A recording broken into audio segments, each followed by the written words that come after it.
আমরা জিততে পারতাম একেবারে ওপেনিং সেকেন্ডেই বাংলাদেশ যে সুযোগটা পেয়ে গেছে, কোনো সুযোগই আসলে কাজে লাগাতে পারে না। প্রথমার্ধ পুরোটাই তো বাংলাদেশ আসলে ডমিনেট করেছে, সেটা আমরা দেখেছি। কিন্তু হামজা ম্যাচটা বাঁচিয়েছে। আমরা ম্যাচটা যেদিন থেকে দেখছি তারপর থেকে যখনই বিশ্লেষণ শুনছিলাম প্রত্যেকেই বলেছেন হামজা ম্যাচটাকে বাঁচিয়ে দিয়েছেন, কিন্তু অন্যরা চাইলে সেই ম্যাচটাকে জেতাতেও পারতেন। এরপরে বাংলাদেশের ভারতের বিপক্ষে নিজের ঘরের মাটিতে খেলা, সেটা নভেম্বর, একটা লম্বা সময় পরিকল্পনা করার, যদিও মাঝখানে সিঙ্গাপুরের বিপক্ষে ম্যাচ আছে। আপনি কতটা আশাবাদী যে ঘরের মাটিতে আমরা সেই জয়টা, যেটা আসলে আমরা শিলংয়ে হয়তো পেতে পারতাম, সেটা এখানে সম্ভব? আমাদের মনে হয় যে ভেন্যুর কাজ চলছে, সেই ভেন্যুটা যদি মতিঝিলে পল্টনে ঠিকঠাক হয়ে যায় তাহলে হয়তো জুনের যে খেলাটা সিঙ্গাপুরের সাথে রয়েছে সেটা ওখানেই হবে। ওটাও একটা বড় ব্যাপার যে হামজা খেলতে আসবেন এবং সংস্কার করার পরে সেই মাঠে আবারও খেলা হবে। তো সেটা একটা অনেক বড় দিক। আমার মনে হয় সেটা ওই ম্যাচের পুরো ব্যাপারটাকে নতুন একটা দিক দেবে। আবার এট দ্য সেম টাইম তার আগে মনে হয় একটা প্রস্তুতি ম্যাচের কথাও রয়েছে, যেটা হামজা ইনফ্যাক্ট গতকাল যুক্তরাজ্য ফ্লাই করার আগে বলেছেন যে জুনে দেখা হবে দুটো ম্যাচকে কেন্দ্র করে। আমার মনে হয় ভারতের ম্যাচটার আগে জুনের এই ম্যাচটা, আমি চাই না যে এবার আর তাড়াহুড়ো হোক। আমি চাই না যে এবার আর হামজা 4-5 দিন 5টা সেশনের জন্য বাংলাদেশের হয়ে অনুশীলন করে খেলতে নামুক, কারণ ম্যাচটা সিঙ্গাপুরের সাথে অনেক বড় ম্যাচ। সিঙ্গাপুর ডেফিনেটলি ভারত না, ভারতের থেকে বেটার ফুটবলটা তারা খেলবে। কাছাকাছি মানের দল হলেও সিঙ্গাপুরকে আমি তো ডেফিনেটলি এগিয়ে রাখবো, এবং নিশ্চয়ই বাংলাদেশ চাইবে না ঘরের মাঠে হাঁটতে নিজেদের দর্শকদের সামনে। সো ভেন্যুটা যদি ঠিক হয়, হামজা যদি আসেন, তাহলে এবারের পরিকল্পনাটা যেন আরো ভালোভাবে হয়।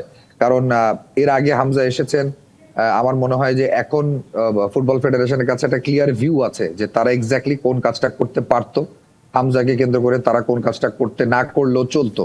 তো এই ভিউটাকে মাথায় রেখে, যেহেতু জুনে খেলা, এপ্রিল মে জুন অন্তত প্রায় 2.5 মাস বা 2 মাসের একটা মাঝখানে গ্যাপ রয়েছে, এই গ্যাপটাকে যেন ফুটবল ফেডারেশন ভালোভাবে কাজে লাগায়, হামজার সাথে যেন কমিউনিকেশনটা ঠিকঠাক থাকে, এবং বাংলাদেশ টিম যেন হামজাকে একটা প্রপার টাইমের জন্য পায়, যেন হামজা এসে দলের সাথে অনুশীলন করে কোচের সাথে কথা বলে তিনি যে আসলে পুরো ম্যাচটাকে নিয়ন্ত্রণ করছেন, তিনি যে বাংলাদেশের কি প্লেয়ার, তাকে কেন্দ্র করে যে খেলাটা হচ্ছে সেইটা যেন রণকৌশল সাজানোর জন্য এনাফ টাইমটা তিনি বাংলাদেশ দলকে দিতে পারেন। এই জায়গাটা আমি মনে করি যে ফুটবল ফেডারেশনের একটা বড় জায়গা রয়েছে।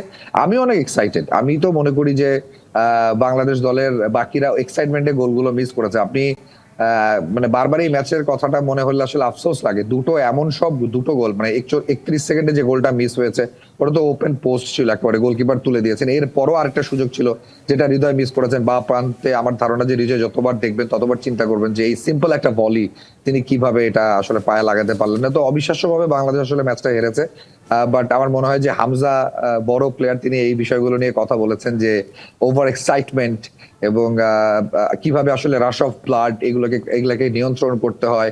কিভাবে আপনি দেখেছেন যে পুরোটা সময় ম্যাচে হামজা হেসেছেন, হামজা সতীর্থের সাথে গল্প করেছেন, দেখে মনে হচ্ছে যে খুব এনজয় করছেন, এবং এটা কোনো ব্যাপারই না। স্পেশালি তার একটা বল ক্লিয়ারেন্স লেফট ডিফেন্সে তো অসাধারণ ছিল, যেভাবে পুরো ডিফেন্সটাকে সামলে গিয়ে বলটা ক্লিয়ার করেছিলেন। তো আমার মনে হয় যে হামজা যদি একটু বেশি সময় পান, এবার আর 4টা-5টা সেশন সময় না দিয়ে হামজা যদি অন্তত 10টা দিন হাতে রেখে আসেন, বাংলাদেশ দল যে ফুটবলটা খেলেছে, এই যে হাহুতাশ, আফসোস, একটা ভালো ফরওয়ার্ড না থাকা, গোল না পাওয়া, এই জিনিসগুলো সিঙ্গাপুর আপনাকে ভারতের মতো অত সুযোগ দেবে না। সো সিঙ্গাপুরের সাথে ওই আফসোসটা যেন না হয়। আমার মনে হয় যে হামজার সাথে কথা বলে একটা প্রপার টাইম সেন্স রেখে ম্যাচটাকে আরো গুরুত্ব দিয়ে, এবং হামজা এবার যেটা হয়েছে যে সংবর্ধনা হয়েছে, বারবার সময় নষ্ট হয়েছে, তিনি অনেক টায়ার্ড ছিলেন, এই জিনিসগুলো যেন এবার না হয়।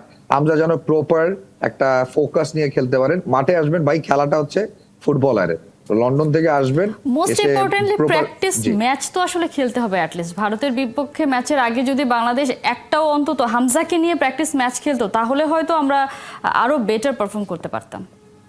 নিঃসন্দেহে শুধু মানে প্র্যাকটিস ম্যাচের কথা কেন, আপনার দলের সাথে সময় দেওয়াটা তো অনেক গুরুত্বপূর্ণ, এবং হামজা এটা জানেন। এখন এট দ্য সেম টাইম এটাও বুঝতে হবে he is a very professional footballer, কোন লেভেলের ফুটবল খেলেন তার, এবং তাকে আসলে কিভাবে বাংলাদেশ ফুটবল ফেডারেশন পে করছে, কারণ তার তো শেফিল্ডের সাথে নিশ্চয়ই লেস্টার থেকে ধারে খেলছেন শেফিল্ডে, ওইখানে একটা কন্ট্রাক্টের ব্যাপার রয়েছে, ওইখানেও তো তিনি সামহাও চুক্তিবদ্ধ। সো ওইখানের সাথে এটাকে মিল রাখতে হবে।